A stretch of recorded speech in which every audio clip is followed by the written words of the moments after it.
കേരളത്തിൽ പാർട്ടി തകർന്നടിഞ്ഞിട്ടും പിണറായി വിജയന് നേരെ വിരൽ ചൂണ്ടാൻ ഡൽഹിയിലെ കേന്ദ്ര കമ്മിറ്റിക്കും കഴിഞ്ഞില്ലേ? ക്യാപ്റ്റനെ രക്ഷിക്കാൻ എം.എ. ബേബിയുടെ പുതിയ സൈദ്ധാന്തിക അടവും. CPM-ൽ ഇനി എന്ത് സംഭവിക്കും?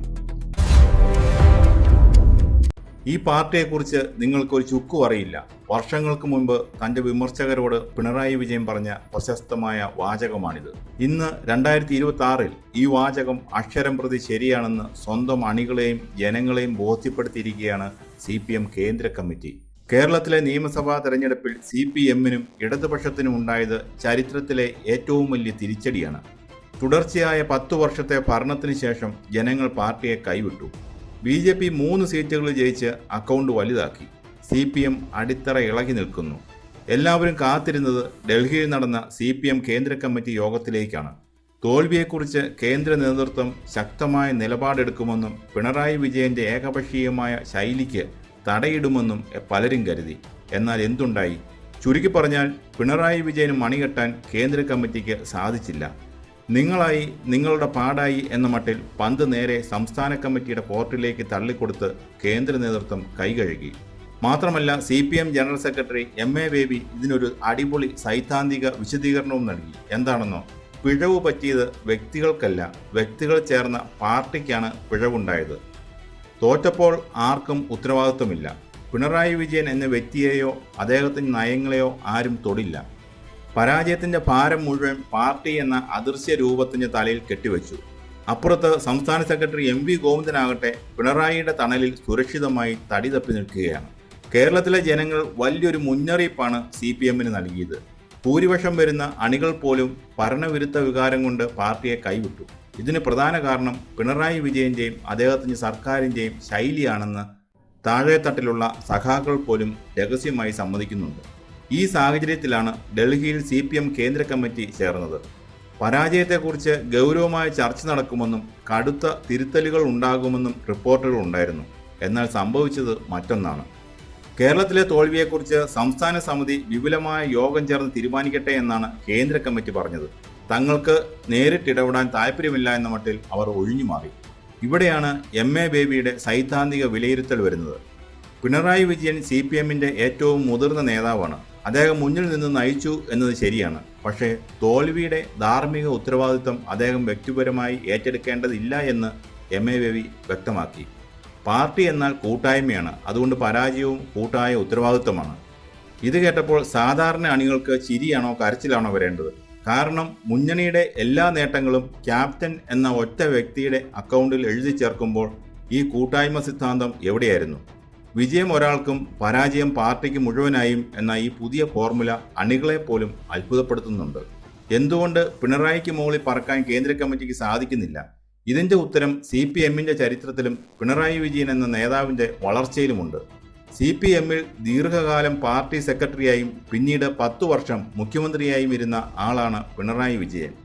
ഈ നീണ്ട കാലയളവ് കൊണ്ട് പാർട്ടിയിലെ എല്ലാ സുപ്രധാന പദവികളിലും തൻ്റെ വിശ്വസ്തരെ പ്രതിഷ്ഠിക്കാൻ അദ്ദേഹത്തിന് കഴിഞ്ഞു. പണ്ട് EMS-ൻ്റെയോ VS-ൻ്റെയോ ഒക്കെ കാലത്ത് പാർട്ടിയിൽ വലിയ ആശയ സംവാദങ്ങളും ചേരിതിരിവുകളും ഉണ്ടായിരുന്നു.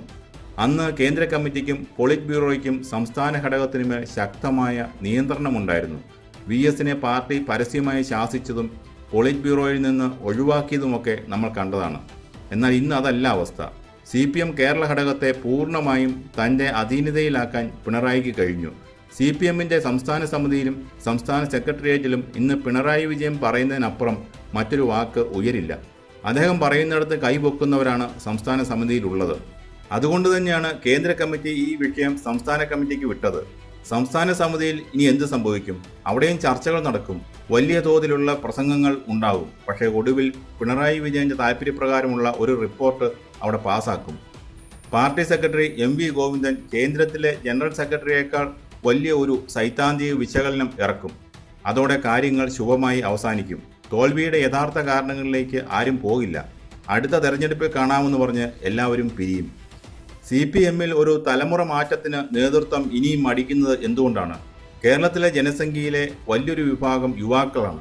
എന്നാൽ CPM-ന്റെ അമരത്ത് ഇന്നും ഇരിക്കുന്നത് 70-ഉം 80-ഉം കഴിഞ്ഞ നേതാക്കളാണ്. രണ്ടാം നിരയിൽ മികച്ച ഒരു നേതാവിനെ വളർത്തിയെടുക്കാൻ പിണറായി വിജയനോ നിലവിലെ നേതൃത്വമോ താല്പര്യപ്പെടുന്നില്ല. കാരണം ശക്തനായ ഒരു യുവ നേതാവ് ഉയർന്നു വന്നാൽ അത് നിലവിലെ അധികാര കേന്ദ്രങ്ങൾക്ക് ഭീഷണിയാകും. പാർട്ടിക്കുള്ളിലെ വ്യക്തിപൂജയും ഏകാധിപത്യ പ്രവണതകളും യുവതലമുറയെ പാർട്ടിയിൽ നിന്ന് അകറ്റുകയാണ്. എന്നിട്ടും തലമുറ മാറ്റത്തിന് പാർട്ടി തയ്യാറാകാത്തത് നിലവിലെ നേതാക്കൾക്ക് തങ്ങളുടെ അധികാരം നഷ്ടപ്പെടുമെന്ന ഭയം ഉള്ളതുകൊണ്ടാണ്. CPM ഈ രീതിയിലാണ് മുന്നോട്ട് പോകുന്നതെങ്കിൽ എന്തായിരിക്കും സംഭവിക്കുക? യഥാർത്ഥ തെറ്റുകൾ തിരുത്താതെ വെറും വാക്കുകളിലും സൈദ്ധാന്തിക ന്യായീകരണങ്ങളിലും പാർട്ടി അഭയം പ്രാപിച്ചാൽ CPMന് വലിയ തിരിച്ചടി നേരിടേണ്ടി വരും. ജനങ്ങളുടെ പ്രശ്നങ്ങൾ മനസ്സിലാക്കാനോ അവരുമായി നേരിട്ട് സംവദിക്കാനോ നിലവിലെ നേതൃത്വത്തിന് കഴിയുന്നില്ല. ജനങ്ങൾ ആഗ്രഹിക്കുന്നത് ആത്മാർത്ഥമായ തിരുത്തലുകളാണ്. ധാർഷ്ട്യവും ധിക്കാരവും നിറഞ്ഞ ഭരണശൈലി മാറുക, താഴെത്തട്ടിലുള്ള അണികളുടെ ശബ്ദം കേൾക്കുക, അഴിമതി ആരോപണങ്ങളിൽ വ്യക്തത വരുത്തുക എന്നതൊക്കെയാണ് ജനങ്ങൾ പ്രതീക്ഷിക്കുന്നത്. എന്നാൽ കേന്ദ്ര കമ്മിറ്റിയുടെയും സംസ്ഥാന കമ്മിറ്റിയുടെയും ഇപ്പോഴത്തെ നിലപാട് കാണിക്കുന്നത് പാർട്ടി ഇനിയും തിരുത്താൻ തയ്യാറല്ല എന്നാണ്. ഇത് പാർട്ടിയിലെ സാധാരണക്കാരായ സഖാക്കളിൽ വലിയ നിരാശയുണ്ടാക്കും. ജീവൻ നൽകി പാർട്ടിയെ സംരക്ഷിക്കുന്ന താഴെത്തട്ടിലെ സഖാക്കൾക്ക് ഈ നിലപാട് ഉൾക്കൊള്ളാൻ കഴിയില്ല. അവർ പതിയെ പാർട്ടി പ്രവർത്തനങ്ങളിൽ നിന്ന് പിൻവാങ്ങും. ഇത് പാർട്ടിയുടെ അടിത്തറ തന്നെ ഇല്ലാതാക്കും. ബംഗാളിലും ത്രിപുരയിലും സംഭവിച്ചത് ഇതേ അലംഭാവമാണ്. കേരളത്തിലും അത് ആവർത്തിക്കാനുള്ള എല്ലാ സാധ്യതകളും ഇപ്പോഴത്തെ ഈ ഒഴിഞ്ഞുമാറൽ നയം തുറന്നിടുന്നുണ്ട്. ഒന്നുകിൽ CPM താഴെത്തട്ടിൽ നിന്ന് വലിയൊരു പൊളിച്ചെഴുത്തിന് തയ്യാറാകണം. പുതിയ ആശയങ്ങളുള്ള ജനങ്ങളോട് വിനയത്തോടെ സംസാരിക്കുന്ന യുവ നേതാക്കൾ തലപ്പത്തേക്ക് വരണം. അല്ലെങ്കിൽ വരും കാലങ്ങളിൽ കേരളത്തിൽ ഇടതുപക്ഷം എന്ന ശക്തി ഒരു ഓർമ്മ മാത്രമായി മാറും.